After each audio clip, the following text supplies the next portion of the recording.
Sir, ముఖ్యంగా ఏదైతే నిన్న అల్లు అర్జున్ గారు అరెస్ట్కి సంబంధించిన ఎపిసోడ్ ఉందో, 2 తెలుగు రాష్ట్రాలలోనే కాదు, ఎప్పుడైతే నేషనల్ మీడియా కవర్ చేసేసరికి దేశవ్యాప్తంగా, అంటే పుష్ప 2 దేశవ్యాప్తంగా ఎంత బ్లాక్ బస్టర్ హిట్ అయింది. సో అందరూ దాని గురించి మాట్లాడుకుంటున్నారు, వింటున్నారు. కాబట్టి నేషనల్ స్టార్ కస్టడీ అనేసరికి నేషనల్ మీడియా కూడా కవర్ చేసేసింది, రైట్. బట్ మన 2 రాష్ట్రాల్లోనూ ఏం జరిగిందో చూస్తే, ముఖ్యంగా ఏపీలో ఇప్పటి వరకు కూడా పుష్ప 2 రిలీజ్ అవుతున్న టైంకి ఆడనివ్వము ఖచ్చితంగా అంటూ ఒక వర్గం వారు గట్టిగానే ప్రచారం చేశారు.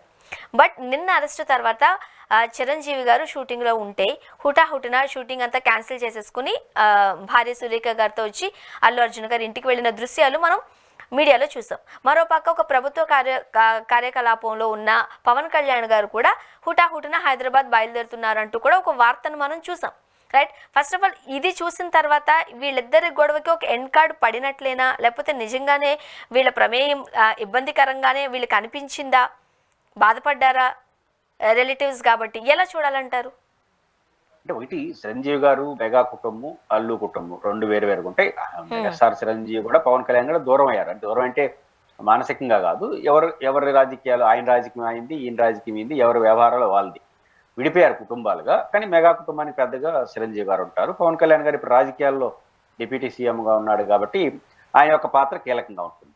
కారణాలు ఏమైనా ఇగో అందామా, లేదా ఎన్నికల సమయంలో జరిగిన పరిణామాల రీత్యా అందామా, కొంత డిస్టర్బెన్స్ వచ్చింది అల్లు అర్జున్కి, మెగా కుటుంబానికి, ముఖ్యంగా పవన్ కళ్యాణ్ గారికి. మెగా చిరంజీవి గారికి ఏం రాలేదు, చిరంజీవి గారు ఏం రాజకీయాలు డైరెక్ట్ గా లేరు కదా. పవన్ కళ్యాణ్ గారు వర్సెస్ అల్లు అర్జున్ గా మారిపోయింది ఆ ఎపిసోడ్. అది ఎండ్ కార్డు పడుతుంది అనుకున్నాం, ఎంతలో గెలిచారు. జనసేన తెలుగుదేశం గెలవకుండా ఉంటే అట్లే సైలెంట్ గా ఉండేది. వాళ్ళు గెలిచిన తర్వాత కొంచెం ఆహం వస్తుంది కదా. ఓడిపోయిన ఎమ్మెల్యే క్యాండిడేట్ తరపున ఈయన పోయినట్టుగా రికార్డ్ అయిపోయింది. అంటే వైసీపీ మనం గెలిచిపోయినాం. ఆ యుగోతో ఆ రోజు కొంత బాధ, దాంతోపాటు యుగో మన పవర్లోకి వచ్చి మనం సరెండర్ కావాలి కదనే యుగో ఉంటుంది ఎవరికైనా, అందులో హీరోలకు ఇంకా ఎక్కువ ఉంటుంది. కాబట్టి కొంత కన్విన్సింగ్ ద్వారా అల్లు అర్జున్ వస్తానంటే ఆయన రివర్స్లో పోయినాడు. నీ దారి నా దారి, నా ఫ్రెండ్ దారి నేను పోతానే ఉంటా అని మాట్లాడేసినాడు. ఇంతలో సినిమా వచ్చింది. కాబట్టి ప్రభుత్వ సహకారం లేకుండా సినిమా ఎట్టొస్తుందని తొందరపాటుగా వీళ్ళు వ్యాఖ్యలు చేస్తారు. పవన్ కళ్యాణ్ గారు ఎక్కడ మాట్లాడలేదు, కానీ ఆయన అభిమానించే వాళ్ళు, ఆయన పార్టీకి కీలకంగా ఉండే ఎట్లా పడితే అట్లా మాట్లాడు. ఆ మీడియా ఛానల్స్ కూడా ఎట్లా పడితే అట్లా టార్గెట్ చేశాయి. జగన్ మనిషి అని, అంటే పుష్ప 2 సక్సెస్ అవుతుందా ఫెయిల్ అవుతుందా తెలియదు కదా ఎవరికి. ఫెయిల్ అయింటే వాళ్ళు అప్పర్ హ్యాండ్ తీసుకుంటారు. పవన్ కళ్యాణ్ ఆశీస్సులు లేవు కాబట్టి, చిరంజీవి ఆశీస్సులు లేవటండి. ఎప్పుడైతే సక్సెస్ అయిందో డిఫెన్స్ లో పడుతున్నారు. అప్పుడు అనివార్యంగా ఇంకా ప్రపంచవ్యాప్తంగా ఆంధ్రప్రదేశ్లో పోకపోయినా భారతదేశం ప్రపంచవ్యాప్తంగా 12,000 స్క్రీన్ల పైన పోయింది. ఆంధ్రప్రదేశ్లో 10% కూడా లేదు దాంట్లో. అంటే అది తెలుసు కూడా వాళ్ళు ఎట్లా పడితే అట్లా బిహేవ్ చేశారు. ఫైనల్ గా అది సూపర్ హిట్ అయిపోయింది. దాంతో వీళ్ళు డిఫెన్స్ లో పడిపోయారు. ఇంకా వీళ్ళు ఎంత ససపేసి గుమ్మునన్నా ఉంటే పర్వాలేదు, అందరూ మేము ఎట్టబోతుందో చూద్దాం, మీరు చెప్పినన్ని అడిగేసినారు. అది రివర్స్ లో హిట్ అయిపోయింది. ఇప్పుడు డిఫెన్స్ లో పడుతున్నారు. ఇప్పుడు మళ్ళీ అక్కడ జగన్మోహన్ రెడ్డి గారు, వైసీపీ క్యాడర్ చాలా మంది ఇది మావాడు అన్నట్టుగా ప్రోత్సహించారు. కొన్ని చోట్ల సినిమా థియేటర్ ఎమ్మెల్యేలు బుక్ చేసుకున్నారు, మాజీ ఎమ్మెల్యేలు. అది వాళ్ళ ఖాతాలో అట్టబడిపోయింది. కనీసం ఇప్పుడు అరెస్ట్ అయినారు. అరెస్ట్ అనేది సినిమా హిట్ సక్సెస్ వేరు, అరెస్ట్ అనేది మానసిక సమస్య. కుటుంబంలో అరెస్ట్ అనేది వాళ్ళ జీవితం.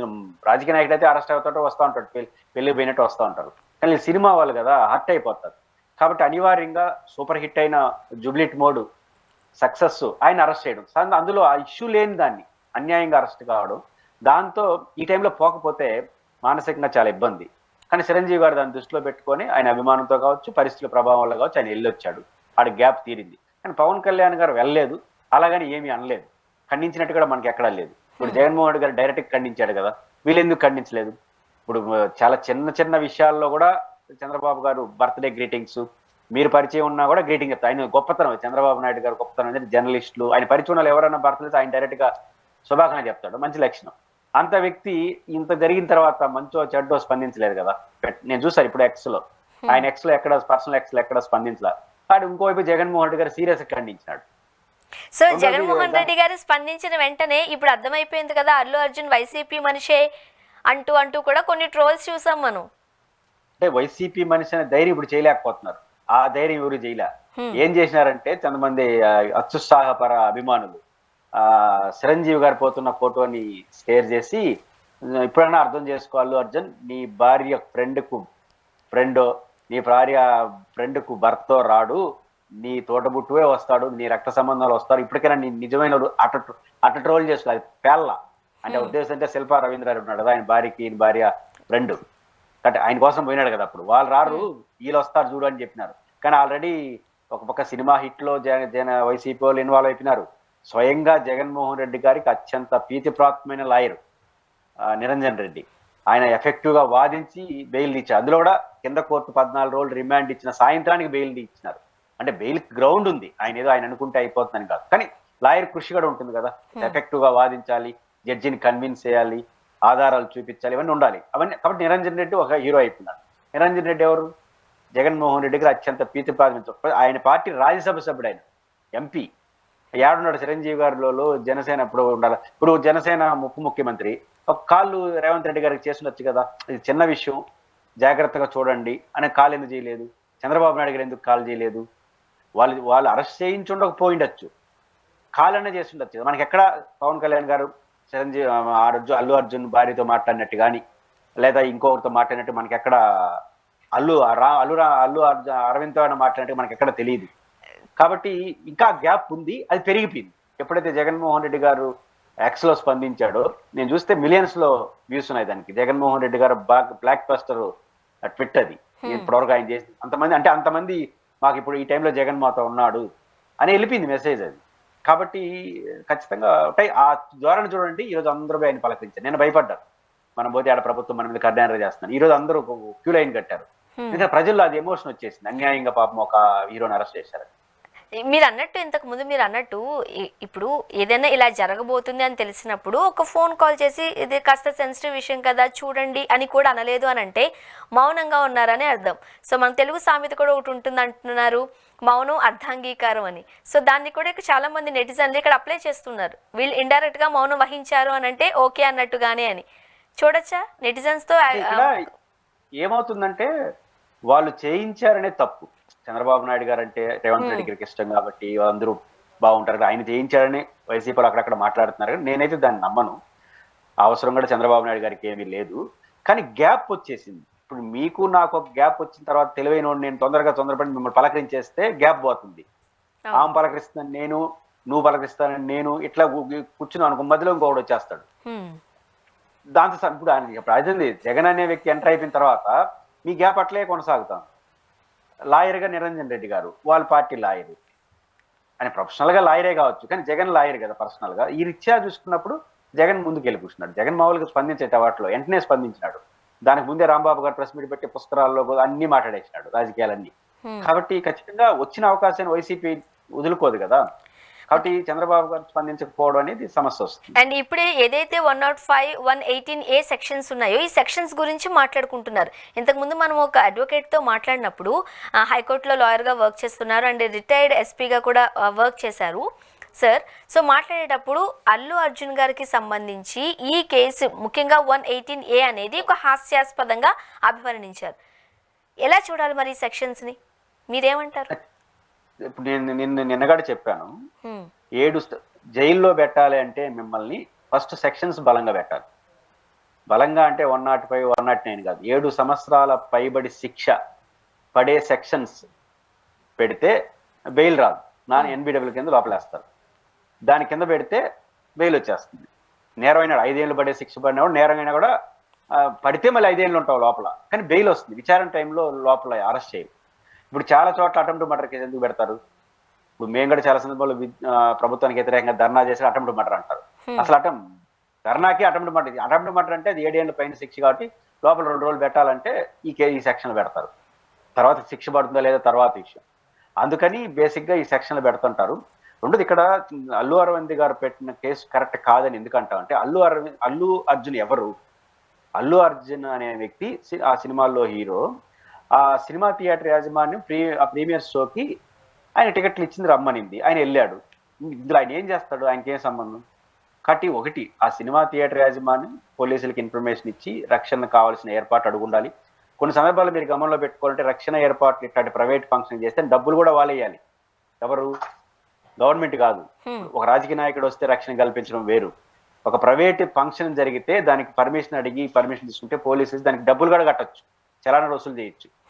థియేటర్ తీసుకుని చేసుకోండాలి, లేదా రిజెక్ట్ చేసి ఉండాలి మీరు చేయొద్దని. అవన్నీ సంబంధం ఏదైనా థియేటరు పోలీసులకు సంబంధించిన వ్యవహారం తప్ప ఇందులో అల్లు అర్జున్ పాత్ర ఏముంది? దానికి ఆయనపై నాన్ బెయిలబుల్ కేసు పెట్టడం అనేది ఇక్కడ ఖచ్చితంగా చర్చనీయాంశం అయింది. అది ప్రభుత్వాన్ని అన్నిటికన్నా మించి దేశవ్యాప్తంగా జరుగుతున్న చర్చ ఏంటంటే, Priyanka Gandhi first time parliament లో అద్భుతమైన ఉపన్యాసం చెప్పారు నిన్న. ఆ ఉపన్యాసం చెప్పారు, ఈ అరెస్ట్. దాంతో ఆ ప్రియాంక గాంధీ ఉపన్యాసం పక్కకు పోయి అల్లు అర్జున్ అరెస్ట్ ముందుకు వచ్చేసింది. అల్లు అర్జున్ అరెస్ట్ చేసింది ఏ పార్టీ? ప్రభుత్వం, రేవంత్ రెడ్డి గారి ప్రభుత్వం, కాంగ్రెస్ ప్రభుత్వం. ఇప్పుడు ప్రియాంక గాంధీ ఉపన్యాసం పేలిపోయి భారతదేశంలో అంతా మా ప్రియాంక గాంధీ అద్భుతమైన చర్చ జరగాల్సిన సాయంత్రం అల్లు అర్జున్ పైన చర్చ జరిగింది. ఖచ్చితంగా కాంగ్రెస్ లో ఇది చర్చనీయాంశం అవుతుంది. రేవంత్ రెడ్డి గారికి ఇది ఒక సమస్యగా మారుతుంది. ఇప్పుడు అదే రేవంత్ రెడ్డి గారు మిన్నకుండు కూడా లేరు. దీనికి సంబంధించి అల్లు అర్జున్ గారికి అరెస్ట్ కి సంబంధించి మాట్లాడినప్పుడు ఒక చిన్న చిట్ చాట్ కూడా జరిగింది. సో ఇందులో నా ప్రమేయం లేదు, చట్టం తన పని తాను చేసుకుపోతుంది అంటూ కూడా వ్యాఖ్యలు చేశారు. సో ఇప్పుడు ఇది ఇంకా హాట్ టాపిక్ అయిపోయింది, బర్నింగ్ టాపిక్ అయిపోయింది. అంటే మనం చిన్నవాళ్ళం కానీ ఉండవల్లి అరుణ్ కుమార్ గారు లాంటి పెద్దవాళ్ళ మాటల్లో చెప్పాలంటే, చట్టం తన పని తాను చేసుకోకపోతుంది అనేది పెద్ద బూతు. ఆయన ఓపెన్ గా చెప్పినాడు. ఆయన మాజీ లోక్సభ సభ్యుడు, పెద్ద మనిషి కాబట్టి ఆయన పేరు వాడుతున్నాడు. ఆయన చాలా సందర్భాలు అంటుంటాడు, చట్టం తన పని తాను చేసుకోకపోతుంది పెద్ద బూతు అంటాడు. ఆ టైం పనిచేయదు. చట్టం పెద్దవాళ్ళకి ఒక రకంగా పనిచేస్తుంది, చిన్న వాళ్ళకి ఒక రకంగా పనిచేస్తుంది. చట్టం ఇన్ఫ్లుయెన్స్ ఉన్న వాళ్ళకి ఒక రకంగా పనిచేస్తుంది. ఇన్ఫ్లుయెన్స్ అనేది మన భారతదేశంలో చాలా సందర్భాల్లో చూసినాం. పాయింట్ ఏంటంటే, ముఖ్యమంత్రి గారు ఇప్పుడు Allu Arjun is not a ordinary person. Revanth Reddy గారు ఆయన ఎప్పై అరెస్ట్ చేయండి అని చెప్పి ఉండకపోవచ్చు, మనకు ఆధారాలు లేవు చెప్పాడని. కానీ ముఖ్యమంత్రి కార్యాలయానికి ఇన్ఫర్మేషన్ ఇవ్వకుండా ఆ డిఎస్పీనో సిఐఓ ఎఫ్ఐ ఒక పెద్ద హీరోని అరెస్ట్ చేస్తారా? రేవంత్ రెడ్డి గారు చేయండి అని చెప్పకపోవచ్చు, ఖచ్చితంగా హెడ్ క్వార్టర్ కి మెసేజ్ అయితే ఇచ్చుంటారు, మేము ఈ కేసు అయింది అరెస్ట్ చేయబోతున్నాం. అంత పెద్ద పర్సనాలిటీని యథాలాపంగా ఒక ఎస్ఐ పోయి సిఐ పోయి పదాన్ని అరెస్ట్ చేసేస్తారా? చెప్తే ఇంకా ప్రభుత్వం లేదని లెక్క, ప్రభుత్వం చేతిలో అధికారులు లేనని లెక్క. ఖచ్చితంగా ప్రభుత్వం దృష్టిలో ఉంది, సరే మీరు చేసుకోండి అని చెప్పుండొచ్చేమో ఆయన. కానీ రేవంత్ రెడ్డి గారు, రెండోది రేవంత్ రెడ్డి గారు తర్వాత మాట్లాడిన మాట కాంగ్రెస్ చాలా నష్టం. ఆయన ఏమన్నా దేశ సరిహద్దుల ఇవి అవసరం లేదు. ఏమవుతుందంటే, ఇప్పుడు దేశవ్యాప్తంగా చెప్పాను, ఒక్కొక్క ప్రియాంక గాంధీ అద్భుతమైన ఉపన్యాసం, 2 తెలుగు రాష్ట్రాల్లో ప్రియాంక గాంధీ గారి ఉపన్యాసం పైన చర్చ జరుగుండాలి, అల్లు అర్జున్ పైన చర్చ జరిగింది. కానీ దేశవ్యాప్తంగా హీరో, దేశవ్యాప్తంగా 1% 2% అల్లు అర్జున్ ప్రేమించే వాళ్ళు అందరూ కాంగ్రెస్కి వ్యతిరేకం అవుతారు. తెలంగాణ ఒకటేనా అవసరం? ఆ రెండోది కేసు ఎలాంటిది మీరు చెప్పారు కదా, ఆయన సంబంధం లేని కేసు, ఒక రోజు లోపల ఉండి రావాల్సిన పరిస్థితి వస్తే ఆయన అభిమానించాలి, హర్ట్ అవుతారు. ఆ మేరకు కాంగ్రెస్ నష్టం కదా అది. ప్రియాంక గాంధీ గారి ఎపిసోడ్ పోయింది. దేశవ్యాప్తంగా కాంగ్రెస్ పార్టీకి అంతో ఇంత అన్యాయమా, ఒక హీరోని అరెస్ట్ చేయడం, సంబంధం లేని విషయాల్లో అనే చర్చ వస్తే ఎంత లాస్ కాంగ్రెస్ పార్టీకి. కాబట్టి ఖచ్చితంగా సో ఇవన్నీ